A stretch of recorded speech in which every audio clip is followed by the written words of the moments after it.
All right, so today we're taking a deep dive into Dr. Nicole Apelian's Forgotten Home Apothecary. Sounds intriguing. Yeah, if you're into natural remedies and maybe a little bit of that preparedness angle, this is going to be a good one for you. Definitely up my alley. So by the end of this deep dive, you'll know whether or not this book deserves a spot on your shelf. Perfect. Can't wait to hear more. Okay, so full disclosure, we've got a book review and also a Goodreads review to work with today. Okay, good mix of perspective. Exactly. So let's jump right in. This book is all about using simple ingredients, often things you can find around the house, to make remedies for everyday problems. That's cool. So it's kind of like bringing back grandma's wisdom, but with like a modern twist. Yeah, it's like Grandma's Wisdom meets Prepper's Manual. I love that. But is it like well written? You know, some of these herbal remedy books can be so dense and like full of jargon. Yeah, totally. I don't know about you, but I just want something I can actually understand and use. Exactly. And good news, the book review actually says this one is surprisingly user-friendly. Oh, good. So even if you're a total beginner, you should be able to follow along. Okay, that's promising. But what about the content itself? Is it just like rehashing stuff you could find on any website about herbs? Or does it offer something a little bit more? I was wondering that too. Yeah, so it definitely goes beyond the basics. Okay, good. What sets this book apart is its emphasis on being prepared and self-sufficient. You know, like it's not just about treating symptoms. It's about using these natural remedies to build a foundation of good health so you're ready for anything. Oh, wow, that's interesting. And get this, it even includes bonus guides Oh, cool. Like what? on things like the lost skills of the Great Depression. Seriously. And another one on DIY projects for a world without electricity. Wow. Okay, that's a whole other level. I know, right? So it's definitely got that survivalist angle. But is it actually practical advice, or is it just like a gimmick to sell books? Yeah, good question. Like, would any of this stuff actually work in a real-life situation? Well, the reviewer actually tried out some of the techniques and found them genuinely helpful. Really? Yeah, they specifically mentioned the painkiller in a jar recipe that uses wild lettuce. Wild lettuce. Yeah, the book says it can be good for like mild headaches or muscle soreness, and it's a natural alternative to those over-the-counter painkillers, which, let's face it, can be pretty harsh on your system. That's true. But wild lettuce, I've never even heard of that. Yeah, and that's part of what's so cool about this book. It introduces you to ingredients you might not be familiar with, but they're often readily available. You know, it's like rediscovering all these knowledge that our ancestors had about plants and how to use them for healing. That's a good point. I know, right? But I've got to admit, I'm a little skeptical about relying on plants for pain relief. Yeah, I get it. Is there, like, any scientific backing to these claims, or is it all just anecdotal? That's where things get a little tricky. The book doesn't really delve into the hardcore science. Okay. It's more about drawing on traditional wisdom and anecdotal evidence. But here's the thing. Dr. Apelian's personal experience lends a lot of credibility to her claims. Did you know she actually lived for 57 days on History Channels alone? Wait, seriously? Yeah. 57 days? Mm-hmm. Wow. And she used her knowledge of natural remedies to, like, thrive in this super challenging environment. Okay, so she's not just talking the talk, she's actually walking the walk. Exactly. And she also manages multiple sclerosis using natural approaches. Yeah, I did read about that. That definitely adds another layer of credibility to her advice. Yeah, it's like she's a living testament to the power of these remedies. For sure. And the book review actually mentions that the reviewer was able to incorporate a lot of the remedies into their daily life and saw positive results. They specifically highlighted the memory elixir, which is made with rosemary. Wait, rosemary for memory. That's something my grandma used to say. Yeah, maybe those old wives' tales weren't so far off after all. That's pretty amazing. But I'm curious how Forgotten Home Apothecary stacks up against other herbal remedy books out there. Some of them could be like full-on textbooks, right? Yes, absolutely. Really in-depth and comprehensive. And that's where we start to see some differing opinions. So the book review praises this one for being clear and accessible, but a Goodreads reviewer actually felt it lacked the depth of other herbal remedy books they'd read. They said it didn't really get into specifics about dosages and potential contraindications. So it's maybe more of an introductory guide then. Yeah, that's a fair assessment. Like maybe not the best choice for someone who's already really knowledgeable about herbs. Right. But the book review did say that the level of detail was perfect for their needs. Mm-hmm. They liked that it focused on being practical and easy to use, something they felt was missing from other more academic books on herbalism. Interesting. So it really depends on what you're looking for in a book. Exactly. Someone looking for a deep dive into the science might be disappointed, but if you're just looking for practical, easy-to-follow remedies, this one might be a perfect fit. Makes sense, but even though it's focused on practicality, Forgotten Home Apothecary does touch on the philosophy behind natural healing, too. Oh, really? Yeah, it encourages a more holistic approach to health, one that recognizes the connection between our bodies and the natural world. That's cool. I like that. Yeah, it's a theme we're seeing more and more these days. Totally. This idea of returning to nature for healing. Mm-hmm. But I'm curious to hear how Dr. Apelian approaches this. Yeah. Is it just a bunch of recipes, or does she actually delve into the deeper aspects of this philosophy? It's definitely more than just recipes. Okay, good. She weaves her own personal philosophy throughout the book. She emphasizes things like self-reliance, resilience, and connecting with nature.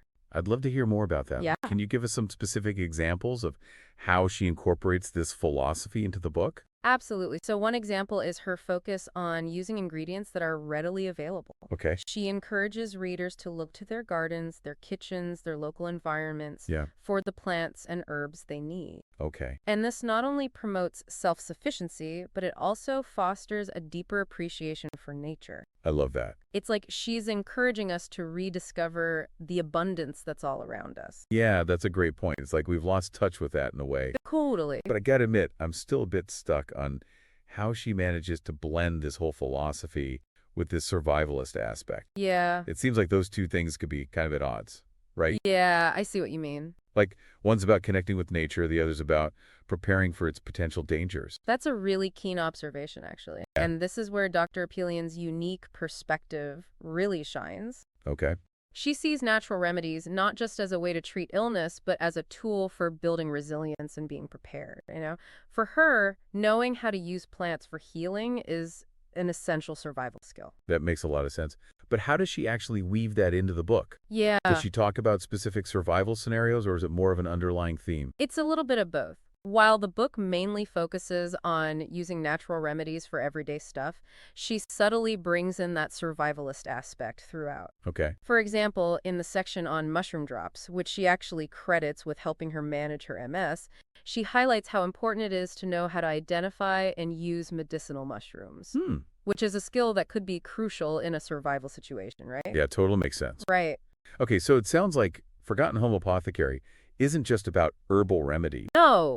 It's more like a guide to a more self-sufficient and resilient way of life. Totally. But is it only for people who are really into prepping and survivalism? Good question. Or can anyone benefit from this kind of wisdom?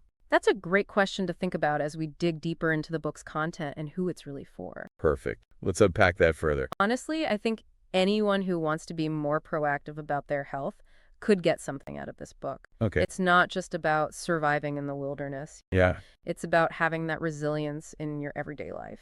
I like that. Like taking control, not just relying on whatever's out there. Exactly. But let's be real. Some people are going to hear this and be like, wait, making your own medicine, that sounds kind of dangerous. Oh, yeah, for sure. It's a valid concern. Yeah. And the book actually addresses that head on. Okay, good. Dr. Killian's really big on responsible use. Yeah. She cautions against self-treating serious conditions, Okay. and she gives clear instructions and safety guidelines for every single remedy. Okay, so it's more about making informed choices, not just experimenting willy-nilly. Exactly. But wouldn't it just be easier to go to the doctor or the pharmacy? Yeah. Why go through the hassle of making your own stuff? That's a really good question, and it's something the book actually makes you think about. It's not about replacing conventional medicine entirely. Okay. It's about having options, right? Yeah. For some people, it might be about relying less on those over-the-counter meds. Yeah. For others, it might be about connecting with a more natural approach to health. And for some, it could be about that sense of self-reliance and preparedness we were talking about earlier. Right. Having that control. Exactly. Okay. I'm seeing the appeal, but I'm still wondering about the practicality.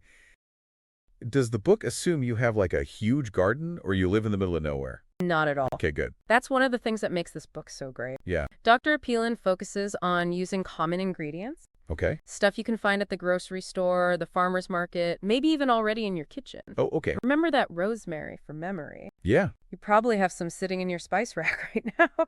You're right, I do. It's kind of blowing my mind that it could be medicine. I know, right? It's amazing. It's all about rediscovering that knowledge we've kind of lost touch with, Yeah. seeing the potential in the everyday. Okay, I'm starting to get it.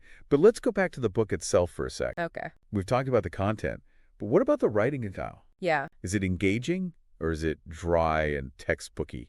The book review said Dr. Apelian's writing is clear, engaging, even funny sometimes. Oh, really? Yeah, they said she's good at making complex topics easy to understand. Okay, And she throws in personal stories to make it more relatable. I like that. But the Goodreads reviewer actually wished there were more personal stories. Oh, interesting. Yeah, they wanted more about her journey with natural remedies, especially her experience on Alone. It's funny how different people can have such different takeaways from the same book. I know, right? One reviewer loves the writing styles, the other wants more of the author's voice. Yeah, and it shows how important it is to know what you like in a book. Yeah, Do you want a straightforward out to, or do you prefer more stories and personal stuff?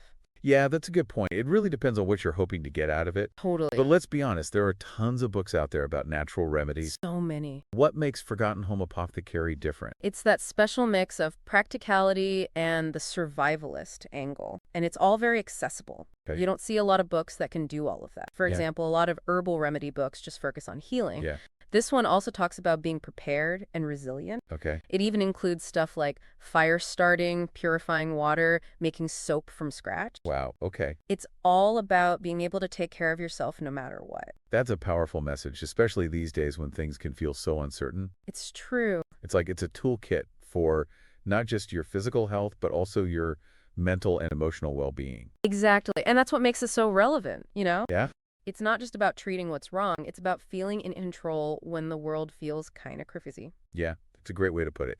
So for our listeners who are still on the fence about this book, what's the main takeaway? Why should they check it out? It sounds like we've got a book here that's well written, easy to follow, and has this unique blend of natural remedies and survival skills. Plus, it's written by someone who walks the walk. You know, she doesn't just talk about it, she lives it. But a question is it the right book for you? Right, that's what we're trying to figure out. Exactly. So if you're curious about natural remedies, but you've been put off by those really complicated, hard-to-use books, this one could be perfect for you. Okay, It's also great if you're into preparedness and self-sufficiency, even if you're a city dweller. okay, that helps. But what about someone who's already into herbalism? Would they still find this book useful? I think it depends. If they're looking for hardcore science, this might not be it. There are other books out there that go way deeper into that.